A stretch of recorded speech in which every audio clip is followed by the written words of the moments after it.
വെൽബിട്രിൻ 300 mg ആയിട്ട് ഇപ്പോൾ എനിക്ക് തോന്നുന്നത് 4-ാമത്തെ ദിവസമാണ്. നല്ല രീതിയിൽ സങ്കടം വരുന്നുണ്ട്, ഒരുപാട് കരച്ചിൽ വരുന്നുണ്ട്, കരയുന്നുണ്ട്, ഇമോഷണൽ ആവുന്നുണ്ട്. എനിക്ക് തോന്നുന്നു ഇപ്പോഴാണ് ശരിക്കും ഫോൺ അഡിക്ഷന് ശരിക്കും ആ ഒരു ബ്രെയിൻ ഏരിയയിൽ മെഡിസിൻ പണിയെടുത്ത് തുടങ്ങിയത് ഇപ്പോഴാണ് ശരിക്കും പറഞ്ഞത്. ഇപ്പോഴാണ് ആ ഒരു ലെവലിലേക്ക് വന്നത്. എനിക്ക് ഫീൽ ചെയ്യുന്നുണ്ട് the emotional reasons that were responsible to porn addiction is somehow being addressed. The physical part is addressed by the medicine.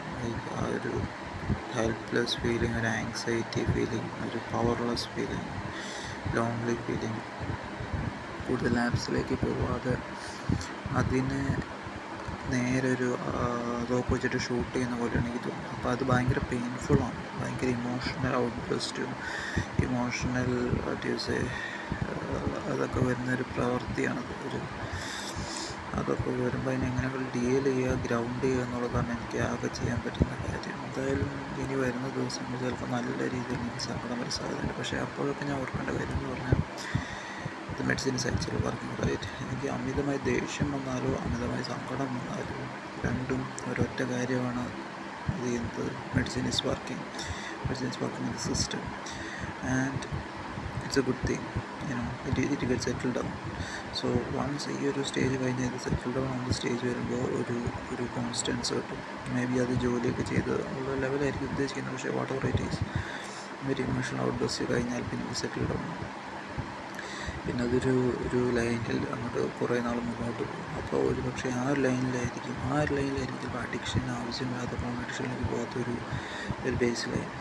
Even എനിക്കിപ്പോൾ നിലവിൽ എനിക്ക് പറഞ്ഞു തരണം, ഞാൻ പണ്ടൊക്കെ 2-3 months ഓർ സംതിങ് ഇതുവരെ ആദ്യമായിട്ട് മറ്റേ മെഡിസിനൊക്കെ എടുത്ത സമയത്ത് എനിക്ക് തോന്നിയിട്ടുണ്ട്, എന്താ പറയുക, പെട്ടെന്ന് ആളുകൾ പുരുഷന്മാരിനോട് അസൂയയോടെ വന്നിട്ട് ചുമ്മാ വന്ന് മേത്തേറ് ഇതൊക്കെ എനിക്കിപ്പോൾ പറഞ്ഞിട്ട് ആൽബിൻ എന്ന് പറഞ്ഞത്. ഇപ്പോഴാണ് എനിക്ക് മനസ്സിലാവുന്നത്. ഇപ്പോഴും എനിക്ക് അതുപോലത്തെ കുറേ ഇൻസ്റ്റൻസസ് പുറത്ത് നടക്കുന്നുണ്ട്. എന്താണെന്ന് വെച്ചാൽ പുരുഷന്മാർക്ക് എന്നെ കാണുമ്പോൾ എന്തോ ഇളകുന്നുണ്ട്.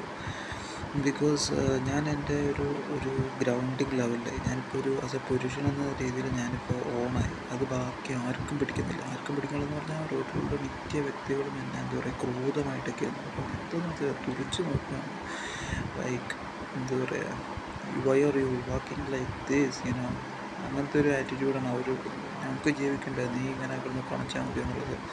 എനിക്കത് മനസ്സിലാവുന്നില്ല. എന്തോ ജാതീയത വെച്ച് നിറഞ്ഞൊരു നോട്ടമാണത്, വർഗീയത നിറഞ്ഞ നോട്ടമാണത്, അത് സാമ്പത്തികത എന്താണെന്ന് എനിക്കറിയില്ല. അങ്ങനെ ഒരു നോട്ടമാണ് അവർ നോക്കുന്നത്. അപ്പോൾ ഗ്രൗണ്ടഡ് ആയിരുന്നതിന് മറ്റൊരു ഉദാഹരണമാണ്. അപ്പോൾ ഇനിയും എനിക്ക് കുറച്ചും കൂടി ഇതുപോലുള്ളൊരു ഡീൽ ചെയ്യാമെന്നുള്ളതാണ്. ഞാൻ ഏറ്റവും മാക്സിമം എനിക്ക് ഹെൽപ്ഫുൾ ആവുന്നത് ബ്രദേഴ്സ് പ്ലെയർ വീട്ടും ചൊല്ലിക്കൊണ്ടിരിക്കുമ്പോൾ ദേഷ്യപരമായൊരു അവസ്ഥയിലേക്ക് അത് എസ്കലേറ്റ് ചെയ്യാതെ അതിനെ ഡിഫ്യൂസ് ചെയ്യാൻ എനിക്ക് സാധിക്കുന്നുണ്ട്. അപ്പോൾ മെഡിസിൻ വർക്കും ചെയ്തോളും. നമ്മുടെ ഈ പുരുഷന്മാരുടെ കയ്യിൽ നിന്നും കിട്ടുന്ന ഒരു അടിയും തേപ്പുകളിലേക്കൊന്നും പോകാതിരിക്കുകയും ചെയ്യാം. അപ്പോൾ പരമാവധി ആ ഒരു പുരുഷന്മാരുടെ ഏരിയയിലുള്ള കുറേ ഇമോഷണൽ സ്റ്റക്ക് ഉണ്ട്, അതൊന്ന് ക്ലിയർ ചെയ്യണം. സ്ത്രീകളുടെ ഏരിയ മാത്രമാണ് ഇമോഷണൽ സ്റ്റക്ക് എന്ന് വിചാരിച്ചതിൻ്റെ കാര്യമില്ല. പുരുഷന്മാരുടെ ഏരിയയിൽ ഇഷ്ടംപോലെ വരുന്നതിലേക്കുള്ള ഡെവലപ്പ് ചെയ്തിട്ടില്ല, അവരോട് സംസാരിക്കാൻ പറ്റുന്നില്ല, അവരോടൊരു മോട്ടിവേഷൻ കിട്ടുന്നില്ല, അവരോട് സംസാരിക്കാൻ അടുത്ത മൈൻഡ്സ്, ഇതൊക്കെ ഒരു കാരണമാണ്. അപ്പോൾ അതൊന്ന് ക്ലിയർ ചെയ്യാന്നുള്ളതാണ് വളരെ ഇമ്പോർട്ടൻ്റ് ആയിട്ടുള്ളൊരു കാര്യം. അപ്പോൾ ഇനി എന്തായാലും ഒരു 1-2 ആഴ്ചത്തേക്ക് ഒരു 10-12 ദിവസത്തേക്ക് സ്റ്റെബിലൈസേഷൻ ടൈം ആയിരിക്കും. അപ്പം ഞാൻ ബുദ്ധിമുട്ടേണ്ടി വരും, തീർച്ചയായിട്ടും ബുദ്ധിമുട്ടേണ്ടി വരും. ഞാൻ ഡോസ് അപ്പ് ചെയ്യുക എന്നുള്ളൊരു പ്രോസസ്സിലേക്കാണ് ഞാൻ കടക്കുന്നത്. അതും 150 ലൈനിൽ വന്നിട്ട് ഡോസ് അപ്പ് ചെയ്യുന്നതിന് ഞാൻ സ്റ്റാർട്ടിങ് തന്നെ 300 ഡോസ് ഒരു മണ്ടത്തരമായിപ്പോയി. അതെന്തുകൊണ്ടാണ് ഞാൻ അങ്ങനെ ചിന്തിക്കുന്നത് വെച്ചാൽ എനിക്കിപ്പോൾ വാടവർ എനിക്കത് സ്റ്റെബിലൈസ് ചെയ്തെടുക്കേണ്ടതായിട്ടുണ്ട്. എന്തായാലും അഡിക്ഷന് വേണ്ടിയാണ് ഞാൻ